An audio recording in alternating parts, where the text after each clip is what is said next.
We're staying in this zaal. And thank you so much to the organizers for inviting me, because I don't go to conferences very often because of the distance.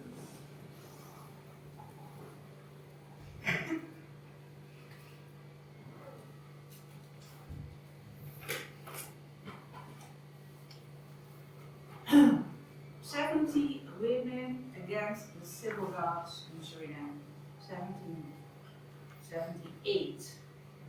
10 years before the Republic. In the second half of the 18th century, 1770 colored and black free women, all mentioned by name, filed a lawsuit concerning the payment of taxes to the white civil guards. This case highlights the women's solidarity and a sense of identity, as well as the fact that they had the opportunity to bring such a major case against the governmental authorities. The fallacies on the basis of which the guards attempted to defend themselves also become visible. These concern gender, color, and elements of power. In this presentation, I will outline the accepted narratives and imagining of 18th century relations in Suriname, and ask the question whether these are based on representation of reality. The content of the lawsuit is discussed with an analysis of the arguments on the women's refusal to pay the taxes. In the conclusion, I will show that this document sheds a completely different light on colonial relations, and that it can make an alternative contribution to the discussion about a specific slave society. Suriname was a plantation economy where slaves were legally imported from 1650 onwards to 1808 and worked on the plantations. Contrary to what many people think, there was no strict separation between black and white in Suriname, but it was more a matter of a continuum of colors. The reason for this was that there were very many more white men than women. At times the ratio was even 1 to 10. This resulted in many of these men entering into relationships with black women or women of color. An anonymous visitor to Suriname wrote in 1825, "It can be taken for certain that most colored people, at least in mulattoes, were born out of wedlock. Marriage is not highly appreciated in Suriname, and most whites live with so-called housekeepers, who are usually women of color, sometimes also black. The children born from these common cohabitations actually remain dependent most of the time on the mother. Sometimes an honest father is involved." The slave owner, these are some figures to illustrate the demographic dimensions in Suriname. The slave owner could manumit the slave for various reasons, to grant the greatest treasure of freedom. Because of services rendered, some enslaved want their own freedom. But in most cases, however, it concerned the master who freed his concubine, his housekeeper, with whom he lived in a so-called Suriname marriage, or his children. According to a law dating back to 1788, the owner paid 50 guilders for a woman. Someone had to act as a guarantee to ensure that the manumitted person did not fall back into poverty. From the beginning of manumission, 60% of the group of free coloreds and blacks consisted of women. They were able to amass property, including houses and yards in Paramaribo.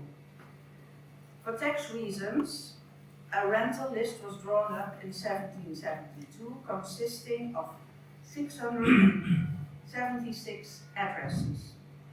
For example, Angelica V. de Lely, the Free Philida, and Afiba van der Loge are listed on the Graafstraat, a prominent street in Paramaribo, all living in houses that were estimated to have a rental value of around 300 guilders. Based on the names in this list, I counted more or less like 56 colored and black women who owned houses. Women in the Netherlands held a position that was special within the European context. In contrast to areas where the Catholic Church was prominent, women were able to divorce in the Protestant Low Countries in the 18th century.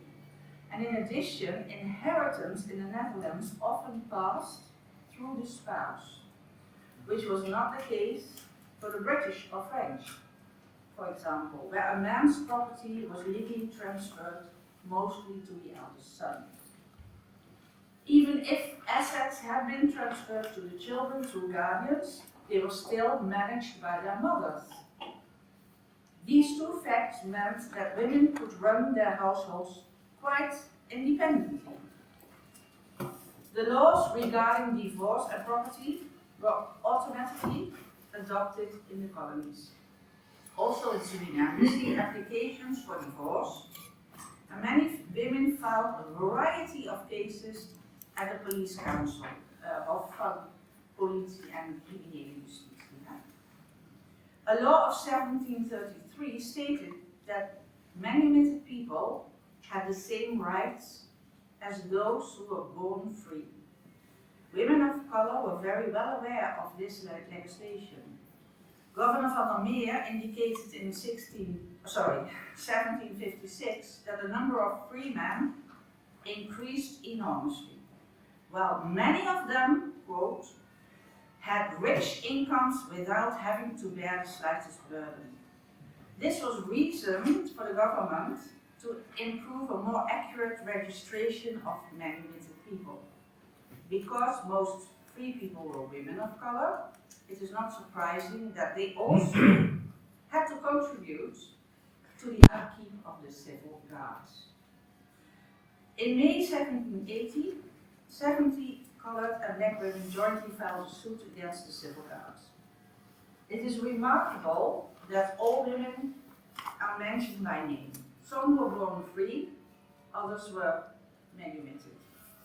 Some were in possessions of real estate, acquired through donation or inheritance.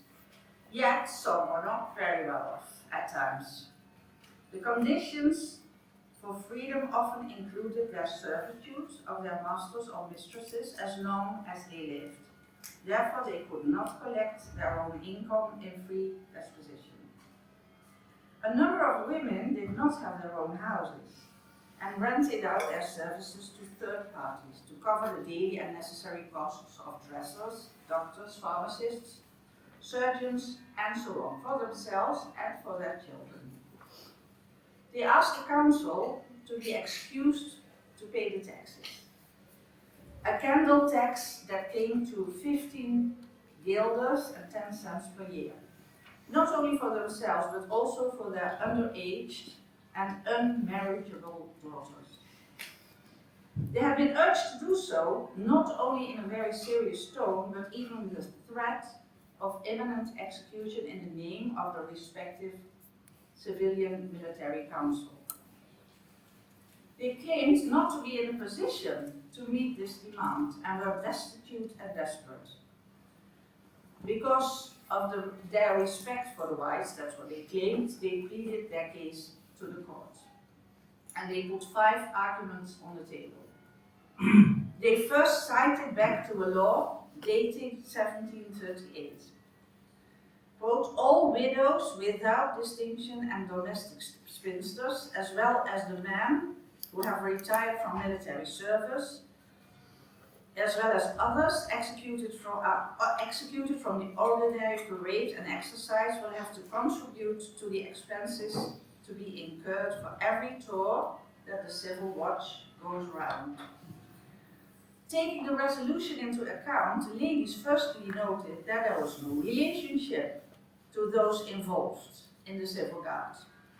And that, as a result, the guards wrongly received their money. In the following year, the resolution, it was tacitly decided that widows as well as daughters would be exempt from paying this tax money, as long as they lived together and did not run their own households. Secondly, the women felt that they were considered male, which was improbable, of course, because many of them had already had grey hair, as they claimed. It was decided that the money would be used for lighting and other expenses for the guards, because the cost of these spermaceti candles was just too high to be justified by the tax money. So there was an inclination of corruption as well.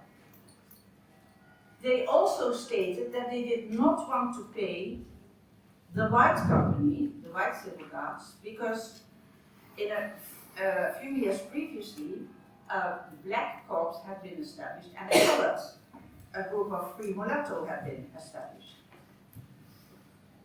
Jean-Jacques Frey explains how the civil guards work in Suriname, and he says that it was more or less the same as in the Netherlands.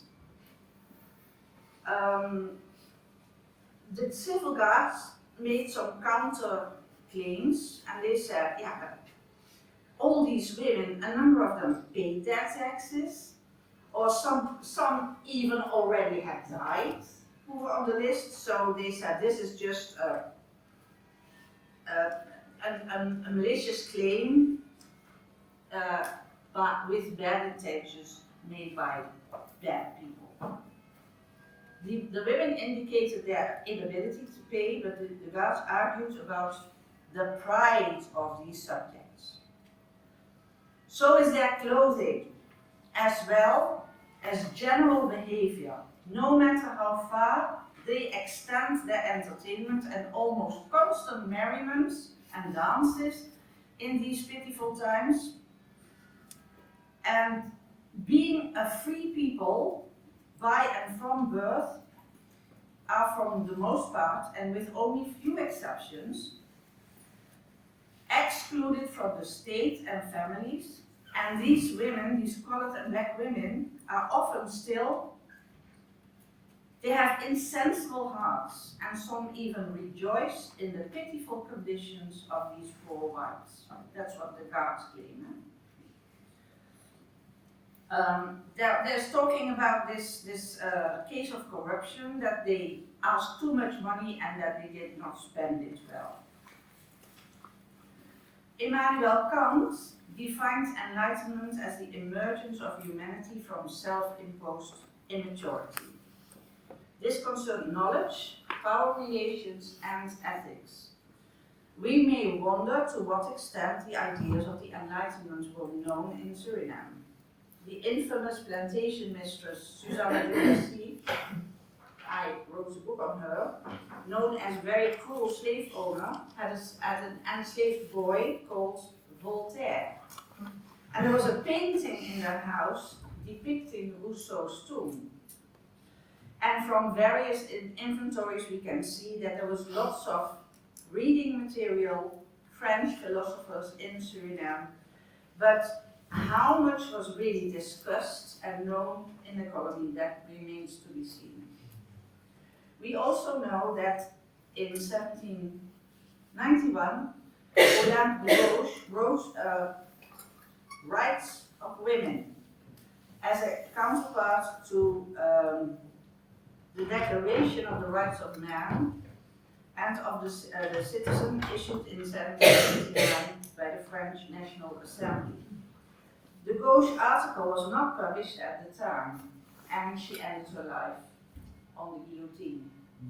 But we may ask ourselves how widely spread these ideas of the Enlightenment were, and égalité, fraternité, liberté, but it is certain that it was only a concept to be put on free people. So it was not a matter of color, but more a matter of being free or being enslaved. In conclusion, we can say that the role of the civil guards was important in the struggle for women's rights. In the guards' response, we can see an attack on womanhood, an attack on color, and the comments about their financial position of these women. These comments are remarkable. That is not what we would expect in times like these. The implication that the women initiated the case independently, but were encouraged to do so by a white Jewish lawyer, also indicates that this was a very specific, novel situation. The police council declared the case inadmissible and forbade the manumitted women to file a collective lawsuit again. This was the first and for now the last time. But it clearly shows the drive, solidarity, and agency that free colored and black women were able to develop in the 18th century in a society that was driven by slavery.